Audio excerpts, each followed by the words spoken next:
Good morning from the farmer's garden. I'm one of the farmers and I'm out checking the garden right now. So I want to show y'all what all we have growing right now, and then I'm going to start planting some more seeds for root crops. So carrots, beets, radishes, that sort of thing. So the first thing I want to talk about is just the timing of how we plant things. If we had a store or a permanent location that was open all year, it would actually be a little easier for us to time things because we would just know we need to have vegetables available as close to 365 days a year as possible. With a seasonal market, it's a little harder for us to plan. This is only the 4th summer that our farmers market has been running, and so we don't really have a good concise season. Like a lot of times markets will say we're going to open the 2nd Saturday of March every year or something along those lines, but for us it kind of varies a little bit. Like last year it started the 1st Saturday of March, and this year it's starting the last Saturday of March. I figure after a few years our market will settle in, we'll find a groove, and we'll pick what Saturday works best, and then we'll know better. But as it is, since it sort of fluctuates, it's a little harder for us to guess and get all of our stuff timed exactly right. We don't want to have a lot of vegetables available in the off season for the market. That seems a little counterproductive because this is what we do for a living. We farm, and so we need the money coming in. But what we found is if we have vegetables outside of market season, we don't sell them. So for example, last year we were picking collard greens before market opened. And what we were finding was that we were throwing away most of the collard greens. We didn't have a market to sell them. We get a little bit of farm pickup traffic, but our farm is about 45 minutes away from where we typically sell. We've kind of moved locations a couple times over the year. We're settled here. This is where we're staying.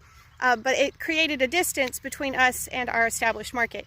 And that means it's harder for people to get to us for farm pickup. And then just because there's not a store, and so the timing is different.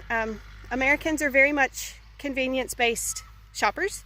And Walmart is open whenever they want to go to Walmart. And Brookshire's is open whenever they want to go to Brookshire's. And so people are used to buying groceries on their terms, which is fine. It just makes a problem for us because let's say we have a ton of radishes ready in February. We're going to end up wasting most of those radishes because we don't have a market and a place to get them in front of the people and make it convenient for the people to pick them up. The farmers market, when it's running, allows them to just schedule on Saturday mornings. I'm going to look for fresh vegetables and I'm going to do that. But when we don't have that, it's just less convenient for our customers. And that creates a problem for us where we have too much of a product that we can't get sold. And we're not interested in wasting food. We've already got that problem with our eggs. So just this year alone, we've donated over 50 dozen eggs to a food bank, which is wonderful. But food banks also don't have the capacity to take massive, massive amounts of some of the vegetables that we grow. We need to be able to disperse them more evenly. So that's why we try not to have a ton of vegetables in the off season. That was a long description, but I felt like that was important information to share. All right, so that seems like enough rambling for right now. Let me go ahead and give you kind of the update on how the vegetables themselves are looking. This section was tomato plants last year, and as you can see, it is cole crops this year. We have more than this amount again started in the greenhouse.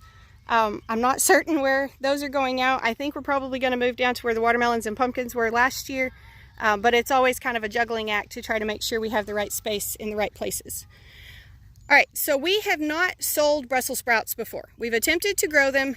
We're not great with Brussels sprouts. They take a lot more attention, I guess, than what we're really good with. But these are the Brussels sprouts this year. I have not seen, I'm trying to decide if that's a drop of dew or a tiny Brussels sprout right there. They're looking pretty good as far as the leaf growth and all of those things. They're looking good, but I don't see any Brussels sprouts yet. So Brussels sprouts will start and they'll just be like right between these leaves. And this should grow up into a nice straight stalk with those Brussels sprouts on it. So that's what is here and also way on the far end over there. This is cauliflower. Cauliflower plants to me always look like they're sick. I don't know why. I just don't like the actual cauliflower plant. It doesn't please me. But I have not seen any cauliflowers yet. So that will start right down in here. We'll see just like that little tiny bud. The cauliflower itself is actually the flower of the plant, and so they need to get good and strong, and then that would be basically the reproductive stage of the plant is when they start to make that flower. Next we have cilantro. This did get some frost damage, so it's got some purple leaves, but we've been eating the purple leaves as snacks in the garden and they're delicious. So this is looking pretty good.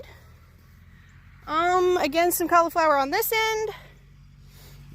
And again, cauliflower just doesn't please me. It doesn't make me happy. This next end is cabbage. And so cabbage will start. It will just be these leaves in here kind of starting to swirl together. These are, I can't decide if these are starting to swirl together or just young leaves. But they'll swirl together, and that's where the head will form, is right in the middle of the cabbage plant. And then on this end, and on all of that row, we have broccoli. And the broccolis are looking great. So you can actually just eat broccoli leaves themselves and cook them like cabbage, or just eat them raw in salads.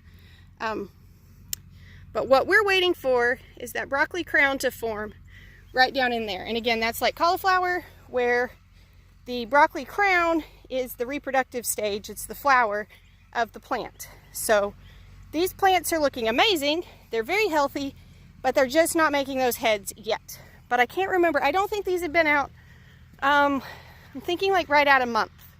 So they got a little bit of time. The next thing we have is onions. We have red onions, white onions, and then the yellow onions are doing the best. These are yellow, and then this row is a mix. No, these may all be yellow, and then that's a mix of just what was left. Okay, people ask us all the time if we have noonday or Vidalia onions. So technically, we cannot use either term. Those are essentially trademarked terms. You have to live within a certain distance of Noonday, Texas, or Vidalia, Georgia, and you have to plant the correct onion variety. And this happens to be the correct onion variety. We just can't call it a Noonday or Vidalia onion. All right, then this last row, this is what we're going to be replanting today. So this is our first planting of radishes. You can see they're already making good bulbs. Some of them washed out of the row, so they're making good bulbs in the middle over there. But we've got radishes going. Next we have carrots. Carrots are kind of tricky to get up and growing, but we're getting a decent stand this year. So we're pretty excited about that.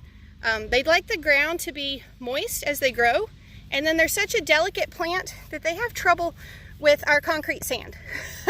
So this sand, once it gets rained on, it gets really a hard crust on it. And those delicate little plants sometimes have trouble getting up through that. So that's a battle that we've had with the carrots. Beets are not getting a really good stand. This should be beets all through here. And ideally they would be not as thick as the radishes, but definitely thicker than what they are right now. Then down here, we have turnips. This is a variety for both turnip greens, eating the tops, and the turnips underneath, I believe, is what we planted this year.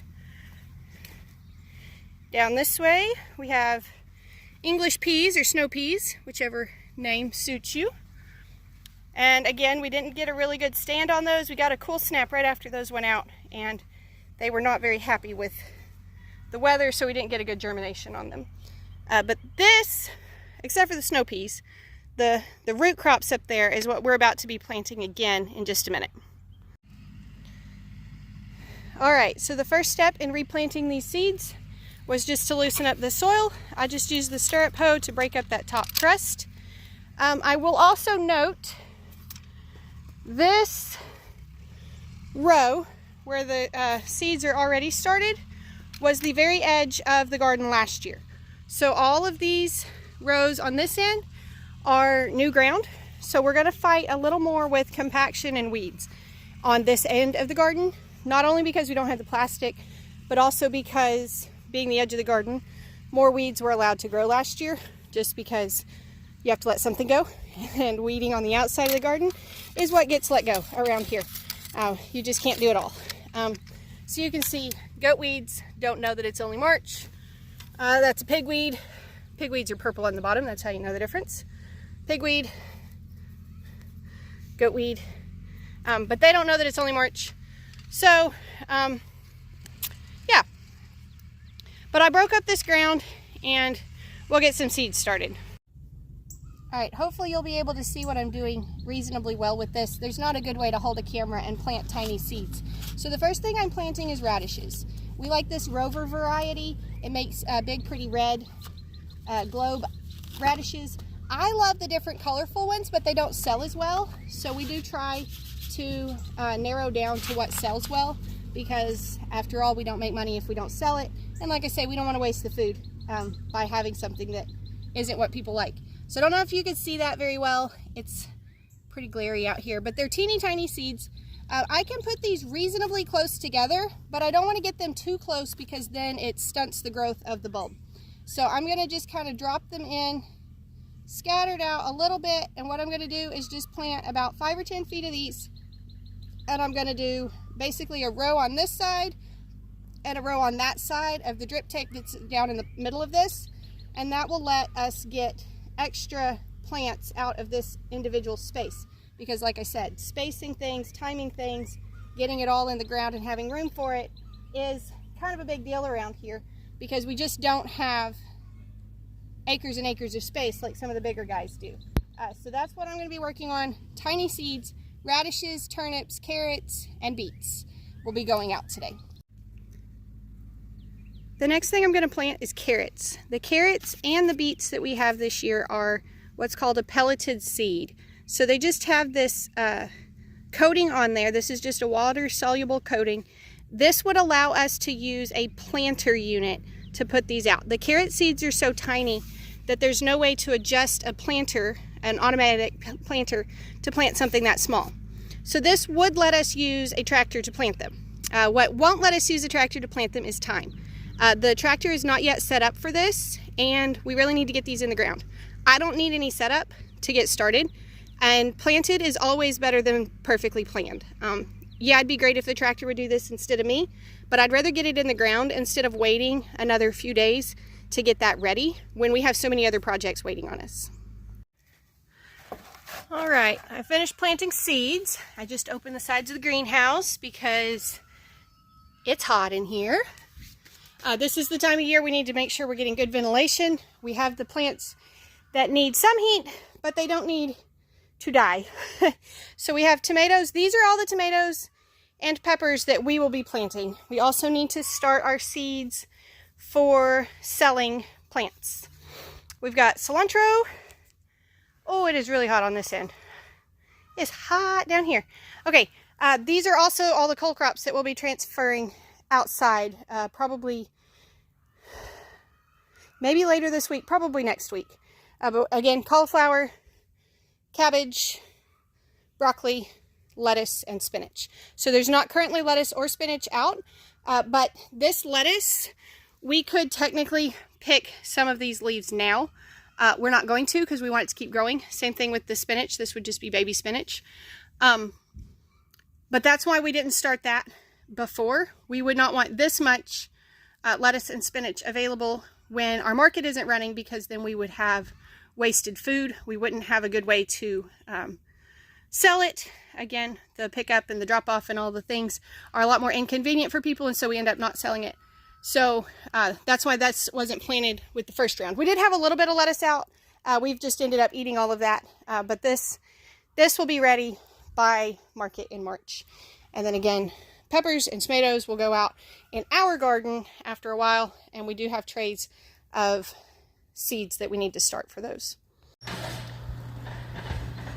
All right, we lost about 6 hours for work today because we just got back from DeBerry, almost to Louisiana. We did actually see Louisiana. We got turned around for a second trying to find the address. Anyways, we picked up a new water wheel transplanter. So what this will allow us to do is our plant starts, like what's in the greenhouse. Somebody will have a tray of plant starts here. You sit and ride here, and you'll be able to drop them and plant them, and it will sort of automate that process for us. I'm not going to go into all the bells and whistles today just because we have other things to get done now. It's already 4:30. But that's what happened to a big chunk of our day, was going to pick up a new piece of equipment. Alright, so since it is already 4:30, we're going to jump right into our evening chores. So the first thing I've got to do is get chicks out of the incubator. I got my numbers mixed up somewhere, and so I've already got these kind of out there as for sale. But if they don't sell, I'm not going to push it, because I'd kind of like to keep these. If not, I'll keep next week's hatch. But we're trying to get our flock numbers up to around 100 laying hens, and so that means keeping as many of these hatchlings as possible. Alright, the incubator that we use is actually Mama's. This is a very nice one. It hatches, it holds like 200 something eggs, but we only hatch one shelf at a time. So how this works is we would fill up this shelf, and then a week later fill up this shelf, and a week later fill up this shelf. We've kind of gotten out of our routine. We had a family emergency take place that's sort of gotten us out of our routine, but normally we keep them full. In a little bit I'll come back and refill this shelf. But what happens is you take the eggs from here on day 18 and you move them down into this bottom part, and then you lock it down and you don't open it at all until after everybody is done hatching, and then you open it and let them out, or get them out. So like I say, I'll come back and refill that one in a minute. And then this one, we'll do the same thing next week. We'll move it down. All the eggs will move down into this bottom tray and get ready to hatch. But this is my first time opening this, so we'll see how many are here. I'm pretty sure I'm going to have to set the phone down to get them out. You see they're all in this little tray. Hello, little fluffies. Hello. So let me see if I can show y'all how I get them out. Alright, I can see I've got at least one little late hatcher here. This one is still moving, but I am going to go ahead and kind of crack that egg and give it a little bit of assistance. I don't want to do too much. Sometimes you help, sometimes you kill them that way, but I'll just put him back in a minute. But we'll count these and get them moved over to the brooder. That's our next step. Alright, we're back at the brooder. I counted these the first time, but I'll count them again just to double check. I believe we've got 50. 2, 4, 6,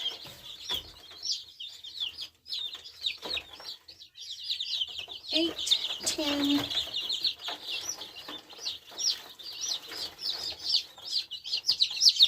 12, 14,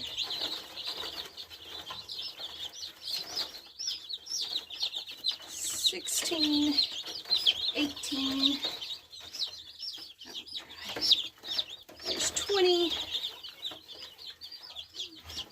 22, 24, 26, 28, 30,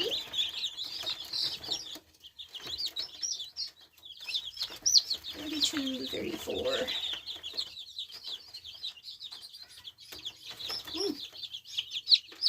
36, 38, 40, 42, 46, 48, 50, 52 of them. Alright, so I left, I think, 4 more in the incubator to finish drying. So these are the 52 I just brought out of the incubator. There are, I think, about 40 of these, right around 40. These are actually red stars, so these are different from our mixed breed hatches. These are some that Mama has been hatching. So the neat thing about these, let me see if I can juggle them for you. These are what's known as a sex-linked chicken. So what that means, sorry, the white one is the rooster, the red one is the future hen.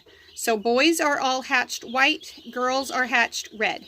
This is a red star, which is a cross between a Delaware hen, which is white, and a Rhode Island red, which is red. And the offspring are what we call sex-linked. This is the batch that I'm selling only the roosters out of. And the reason that I'm doing that is because I can see the roosters. If they don't sell, then we will eat them later. But that lets some other people get potential meat chickens for cheap that way. So that's what we're looking at there. Those are red stars. And then these are all our little mixed breeds. All right, before we start feeding, I'm going to go back to these seeds I planted this morning. We're going to try and experiment with part of our carrots.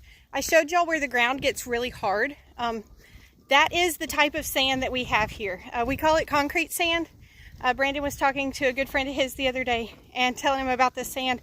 And the guy's like, oh yeah, that's literally the kind they buy to mix in cement because it sets up so well.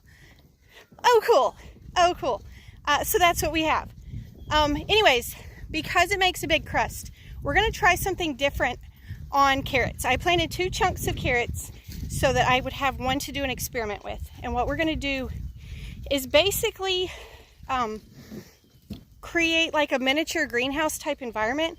I'm going to water it to give it good moisture first. And then we're going to put some clear plastic over it and weight it down with some logs so that we can see if that helps those to germinate before the soil dries out and gets crunchy. We're going to try it. I have no idea if it will work or not. Okay, so that's our little miniature greenhouse setup. This is a scrap of plastic that came wrapped around cement.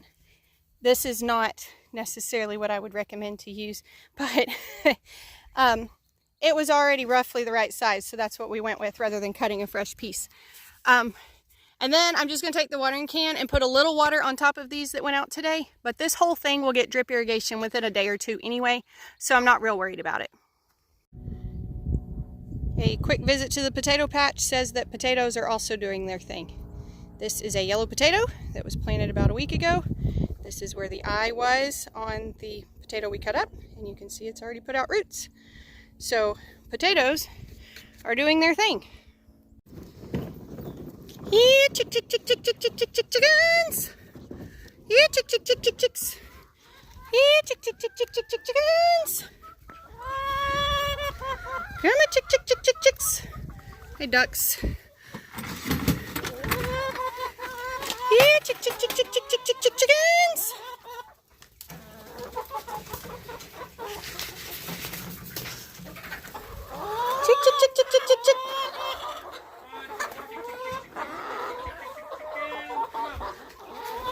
There's a chicken right there. That means she's going broody. We don't normally have very many of our chickens go broody. We don't keep broody breeds. But that one is trying to hatch eggs. And there's no rooster in here, so she's wasting her time. Come on, girls. Chick! Chickens!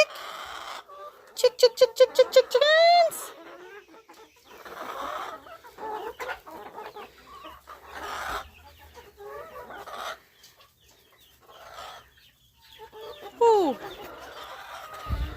Somebody outdid themselves today. Look at the size of that egg. It's a double yolker for sure. That's kind of funny. Come on, chickens! There's the whole pile of blue and greens. Duck. Come on, girls. Come on. Duck. They know we're going to close them in. Ducks hate being locked up at night. Good girls. Good girls. Home you go. You're all right, Junior.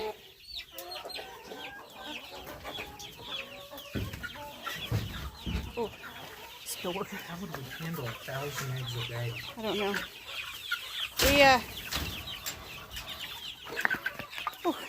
This is so much harder to do with the camera. I'm just trying to show y'all kind of the highlights of what we do. I've done this so many times, I don't feel like it's worth explaining very much anymore. This particular pen is full of chicks, as you can see. What we're trying to do is get it down to pullets in here, so females.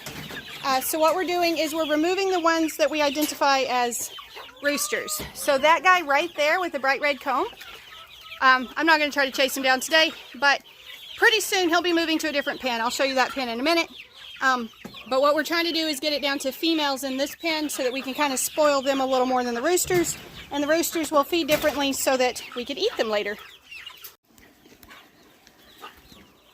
Okay, this is our second pen for the roosters. This one is a parts and pieces pen made out of our old greenhouse chicken coop frame, or a piece of it. But this is where we're going to grow out the roosters, so they'll be eating a little bit differently once they're bigger so that we can grow them out faster. We also, just like in the other pen, we have multiple age ranges in here. So we've got anything from, let's see, there's a couple of little guys like that one right there that are only 2 weeks old, some that are 3 weeks old, and then some of these are over a month old already. And what we're doing, because we have multiple age ranges, is we're giving them this little hidey hole. And this is letting some of these smaller ones that might normally get pecked on, they can kind of hide under this like they would hide under a mama chicken. This is working really good for the males. We have this same setup in the pen with our females, and we still have a couple of them getting pecked, but that's a lot more full pen right now. So I think that's probably the issue that we're seeing over there, is just some crowding. Otherwise, these are looking good. Also, we sometimes feed chicks on a feed sack like this. That kind of keeps them active, doing the little scratching and that sort of thing, and that helps them to move on to foraging better later on, because we like our chickens to eat as many little bugs and things like that outside of the pen as possible. All right, feeding is typically a group effort around here. So while I did chicks, Brandon washed out all the waters. We try to wash them out at least 3 times a week, sometimes more if they're nasty. The kids have done feeding. Just gonna double check and make sure little Kylie got enough out in here. Gracie is collecting eggs. Yes, we have 1 broody chicken. I'm gonna bring another couple of scoops in here, but everybody's looking good. She really wanted that egg. That's the one that was broody. She's just mad she had to get off her nest. She'll get over it. Nice fresh water, all that good stuff. All right, I realized doing an incubator video mixed in with everything else that we've done today. This is kind of more of a day in the life of a farmer video, and an incubator video kind of needs to be its own thing. But I'm going to put the information in here, and I'll try to do another incubator video soon. Okay, so what I'm doing, we have our breeding flock, which we keep separate from our laying hens. The reason that we do that is twofold. One, we don't need all of our eggs to be fertile. We don't need to hatch that many at a time. We've already hatched, I think with today's hatch, we're like 170 something for the year. Something like that. I can't remember for sure. I'm terrible with keeping up with it. We don't need that many at a time. But we do need quite a few at a time.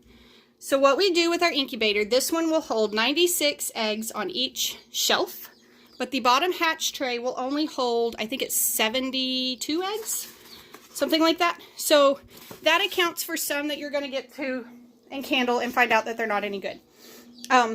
You are only supposed to keep fertile eggs for 10 days, 7 to 10 days. Some of these are going to be older than that.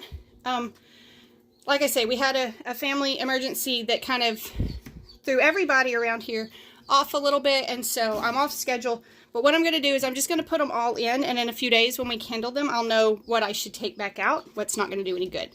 The other thing I'm going to do, and this is completely cheating. I'm not recommending this. This is 100% experiment, okay? Don't come at me in the comments and tell me that I'm doing it wrong, because I'm telling you right now that I'm doing it wrong. We have duck eggs. We do not have space for a second incubator right now. I have tried. I don't have a way to set it up right now. So I am going to put duck eggs in the chicken incubator and just try them. I don't actually even know if any of our duck eggs are fertile at all. We do have a male, but I don't know that he does his job.